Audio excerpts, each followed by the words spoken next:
A new poll finds that the race for New Jersey's next governor is tied. An Emerson College survey shows Democrat Mikey Sherrill and Republican Jack Ciattarelli in a dead heat. Each candidate would get 43% of the vote, with 11% still undecided. The poll finds Sherrill is more popular among women, and male voters favor Ciattarelli. Still, pollsters say that the overall data is significant because it's the first time in this election cycle that Sherrill is not ahead. President Trump reacted with enthusiasm to this poll this morning, posting online, quote, "We need Jack in New Jersey." Boy. So we got to talk about some bad news for Democrats who right now I think are taking a premature victory lap, right? They are assuming that they're going to win back the House in 2026 based off historical precedent when the party out of power typically wins the midterms, right? That's typically what happens. However, Democrats are not looking as good as they historically have been at this point in time before the midterms. And there are a lot of headwinds in the way of Democrats winning the midterms. Again, specifically the House, because I don't know if it's even possible for them to win the Senate. But when it comes to the House, they want to take back the House so that they can waste taxpayer dollars investigating Trump, the Trump administration, putting on a show until 2028, right? That's the only reason that they want to take back the House. And the government shutdown that's happening right now is Democrats trying to show how strong they are to the far left, okay? But the reality is that they're showing the American people how weak they are, because this is actually a move of weakness because they're capitulating to the far left. So with that being said, I don't think that this strategy is going to pay off, but we do have a few major elections before the midterms that could give us some idea, right? A very small idea of what could possibly happen, right? Where the Democrats, where the Republicans are currently at with the electorate. Because as you guys should know, we have major governor races coming up in New Jersey and Virginia. Also, you have the New York City's mayor's race. I think it's already a foregone conclusion that unless Curtis Sliwa drops out of that race, Zohran Mamdani, the socialist, is going to win. But when it comes to Virginia and New Jersey, those matchups are a little bit closer, okay? Especially in New Jersey, where you have the Republican candidate for governor. He has been surging against his Democrat opponent to the point where, at least in some polls, he has tied up the race despite being down for a vast majority of this race so far. Take a look.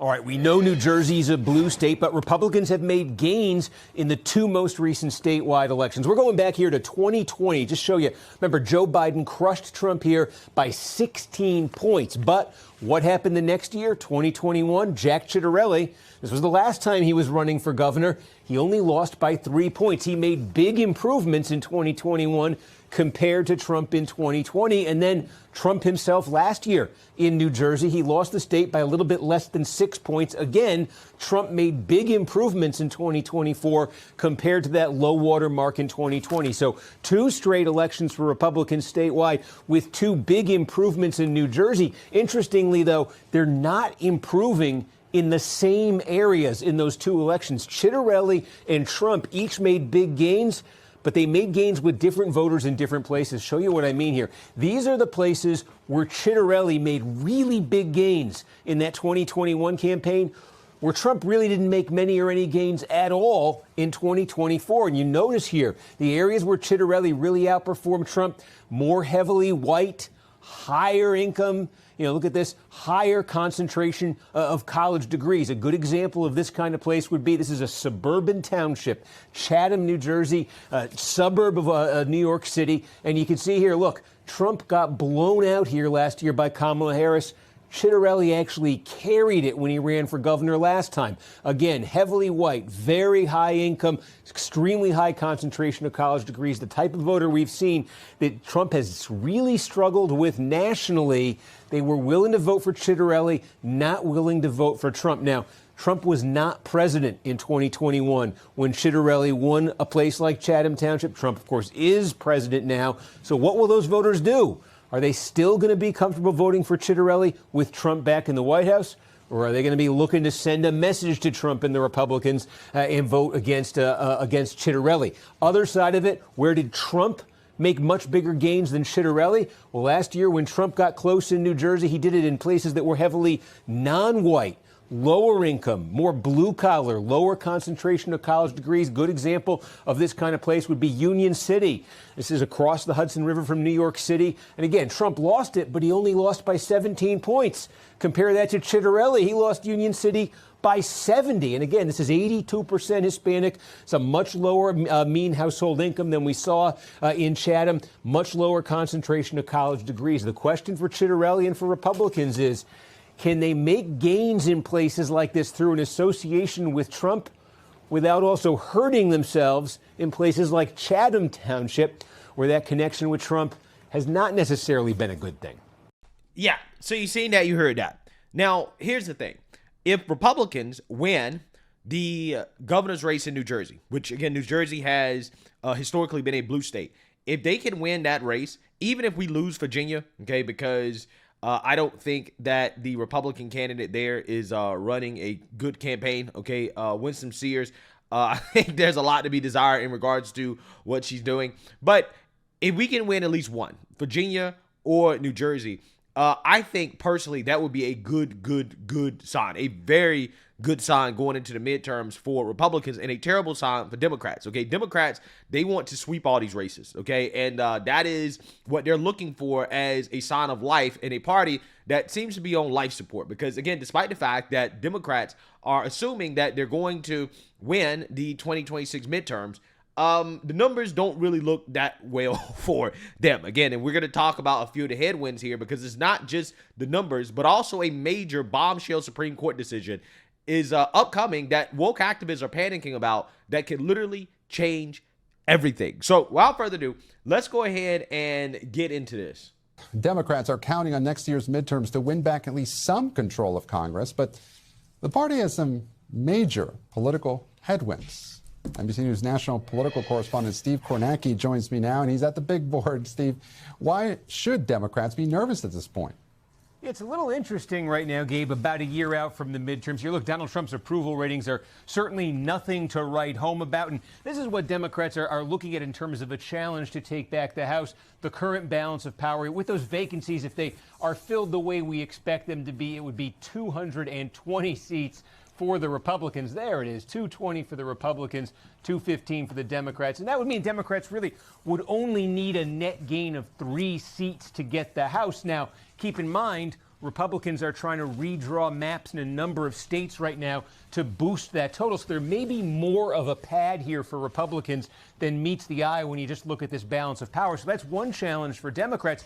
But of course, Democrats are hoping that this goes like the midterm did in Trump's first term. And if it did, this would be nothing because Democrats gained 40 seats. It was a blue wave in Trump's midterm. So the thing about that midterm the first time around was you could see it coming from a long way away. October 2017, more than a year out, the generic ballot asking folks which party do you want to see control Congress. Democrats were leading on average in the generic ballot by nearly 8 points. And this was the level they basically maintained through all of 2018, right up to Election Day, right up to the blue wave when they gained 40 seats and flipped the House. So where is the generic ballot right now? Well, Democrats lead it, but not by nearly as much. It's a 3-point average lead for Democrats on the generic ballot now. So again, this is not terrible news for Democrats, but there was clarity even at this point in 2018 that something was coming. This number suggests you're not at that point right now. And one of the reasons... Yeah, and also on top of that, when it comes to the generic ballot, again, this is just generic, okay? There's no name, there's no campaign, there's no face, like there's no district. So this doesn't really tell the whole story about the close seats, the close races, the seats that are basically up for grabs that, may lean a little bit more right, okay, more moderate. And again, the Democrat Party is not a moderate party at this point. They're gonna have a hard time getting through moderates in primaries, right? If the woke revolutionaries, the woke base of the Democrat Party, if they actually show out and vote in these primaries, they may vote some lunatics, right, into the primary spots for these Democrats, and that will make it even harder for them to win. So again, we really don't know. All we do know is that the generic ballot is not looking good for Democrats compared to where they were at in 2017. Democrats may not be at the point has to do with this, the image of each party. Again, looking back here at October of 2017, if you looked at all the polling back then, neither party was popular, but one party was a lot less popular than the other. Republicans in Trump's first term, 27% average favorable score at this point. Democrats were up at 39%. There was a pretty clear imbalance there. It worked to the favor of Democrats. What do you have right now when you run these same numbers? Well, again, neither one's popular, but the Republicans are sitting at 41 favorable, the Democrats at 35 favorable. The Democrats are less popular than the Republicans now. And that's one of the things when you look at midterm elections, the opposition party counts on getting a bit of a boost just from being sort of the protest vehicle for anyone who's got issues with the White House. Democrats, though, with numbers like that, you got to worry a little bit. Are people wanting to send a message to them as well, Gabe? Steve Kornacki. Yeah, that is what could happen, right? That people can send a message to the Democrat Party. That is what could happen. So, again, what Democrats have to worry about is the fact that their party is not popular, right? That they're still less popular than Republicans and Trump. And also on top of that, you have the redistricting efforts that are happening in red states like Texas, which also are designed in order to help Republicans make these elections more fair, because Democrats have gerrymandered the hell out of their states. They're overrepresented right now, and Republicans are even in the playing field. And the Supreme Court may come through and even the playing field even more with a bombshell ruling that apparently is scaring. This is a nightmare scenario for Democrats. It's scaring some of the woke activists because this ruling from the Supreme Court could draw 19 more House seats after the Supreme Court ruling. After this ruling, Republicans could gain way more seats in the House, and it would essentially destroy any chance that Democrats have of winning the midterms if this ruling comes before the midterm. So I want to play this clip so that you guys can learn a little bit more about this hearing that took place in the Supreme Court over Louisiana's congressional map. And then after that, I'm going to read about how the activists are panicking over this. So without further ado, let's go ahead and get into it. Supreme Court heard arguments today in a case to test how much states can consider race when drawing congressional boundaries. The justices later this year will decide whether to leave in place Louisiana's congressional map that includes 2 majority black districts. It was used, this map, that is to say, in the 2024 election. Now, opponents of the map claim that a second created majority black district relied too heavily on the racial composition of that electorate. Melissa Quinn joins us now. Melissa, we will not go into all the torturous details of all the legal maneuverings around this congressional map in Louisiana. First question, how did it sound at oral arguments today? Any way to detect where the justices are? It was very tough to say. Sometimes you can kind of read the tea leaves from arguments. That was not the case today. I think the focus is on the 3 justices that really represent the center of this court. That's Chief Justice John Roberts, Justice Amy Coney Barrett, and Justice Brett Kavanaugh. Justice Kavanaugh focused a lot of his questions on really how much longer states will need to take race into consideration when drawing their district lines. Chief Justice Roberts then focused a lot on the shape of this district, which is very odd. It stretches from one corner of Louisiana to the other corner. He said it resembles a snake, but Justice Barrett, a lot harder to read. And what's really at stake here is not just this map in Louisiana, but the fate of the Voting Rights Act and the application in other congressional district maps on racial bounds. Absolutely, and that is a really big concern for voting rights groups. There is a sense that the court could strike down Section 2 of the Voting Rights Act as unconstitutional. That is not the question in this case. That's not to say that that is not something that the court could consider in a future case. There's also a concern that the court could accept an argument from Louisiana here, which is basically that courts should not be in the business at all in weighing in on these disputes over the drawing of political boundaries. That seizes on something that Justice Clarence Thomas wrote in a concurring opinion in a separate case last year. Important to note, though, that no other justice joined Justice Thomas's concurrence. That did not come up during the argument today, so it doesn't seem seem at this point that there is an appetite on the court to sort of embrace that. And some of the Yeah, but see, if they were to do it, right, if they were to actually strike down a portion of the Voting Rights Act, right, which again, is one of those pieces of legislation that, triggers leftists when anybody criticizes it, as if is all perfect. It's not all perfect, because as Charlie Kirk rightfully argued, when it comes to certain pieces of legislation like the Civil Rights Act or the Voting Rights Act or whatever, the actual intentions of that piece of legislation, they haven't really lived up to it, because the intentions was to eliminate racism, but it's really created more racism. What Democrats are essentially arguing for is that they're arguing for racial gerrymandering. Now, they'll point the finger at Republicans and say, no, they're actually the ones that are arguing for racial gerrymandering. But just to cut past all the political BS, essentially what Democrats want is that they want to preserve these majority black districts, because black representatives in Congress are coming from those districts, right? And if Republicans get rid of those districts, if they actually draw, maps that look somewhat sane, right? That look like they make some sense. Okay, this right here doesn't make any sense at all, right? I'm not sure how you can rationalize a map like this, where you have blue districts drawn literally in the middle of the state. It doesn't look like any of these districts have anything in common with each other, outside of the fact that a bunch of black people apparently live in these parts of the states, and therefore Democrats want to keep their black representatives in their seats. So therefore they're like, no, we need racial gerrymandering, right? Now, the original Voting Rights Act basically prohibited gerrymandering in a way that would dilute minority votes, right? But that part of the act has essentially been taken advantage of, right? That provision has been taken advantage of to essentially draw out these large racialized districts for Democrats, right? And that is what has happened, right? It's been abused, okay? And the Supreme Court is thinking about whether or not they want to fix that.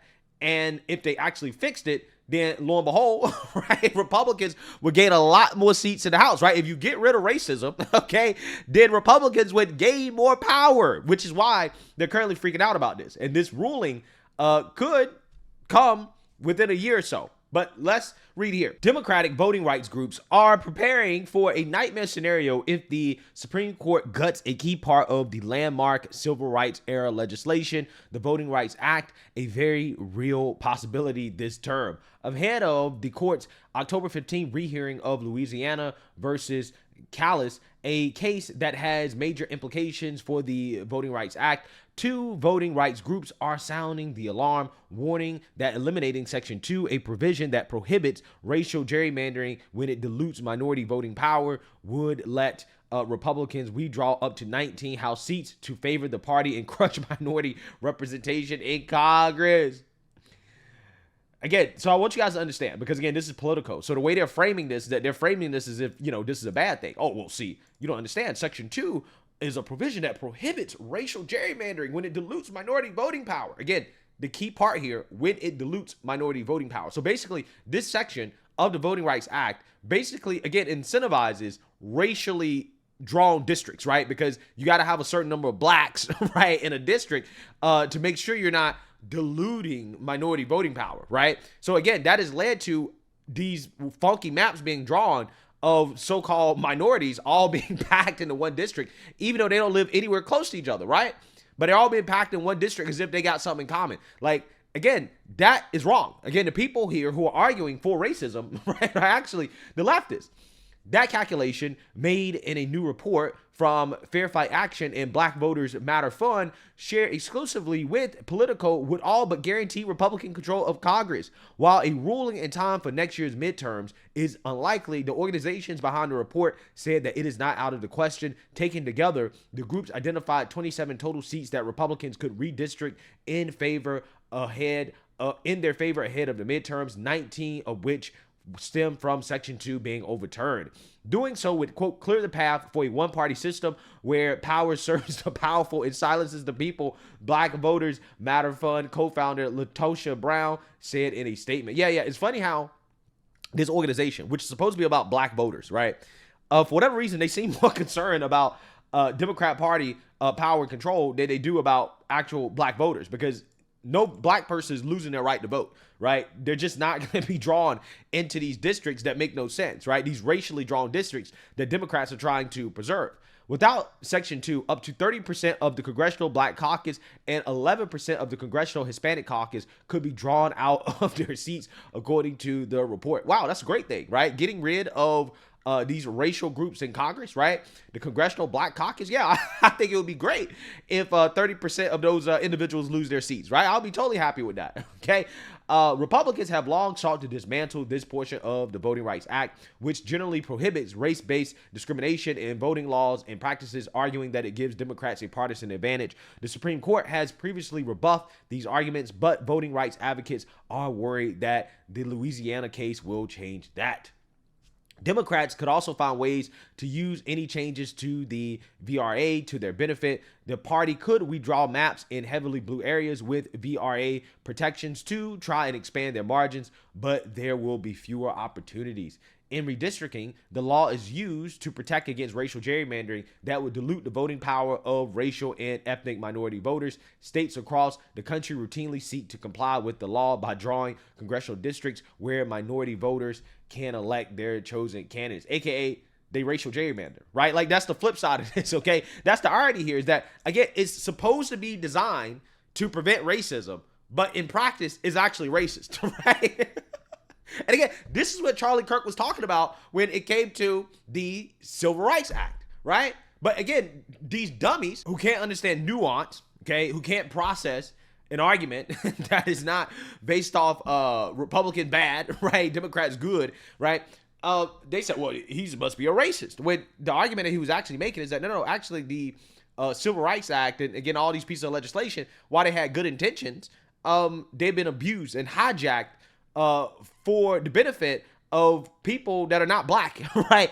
And that's the point. Same thing with the Voting Rights Act. I mean, again, what you're seeing here is that the Voting Rights Act has actually created more racial gerrymandering, even though the stated intent is to eliminate racial gerrymandering. But that's literally what it's created, right? Many election experts expect a narrowing of the Voting Rights Act, which could lead to sweeping changes to congressional delegations in the South. Alabama, South Carolina, Tennessee, Mississippi could have all of their Democratic members ousted.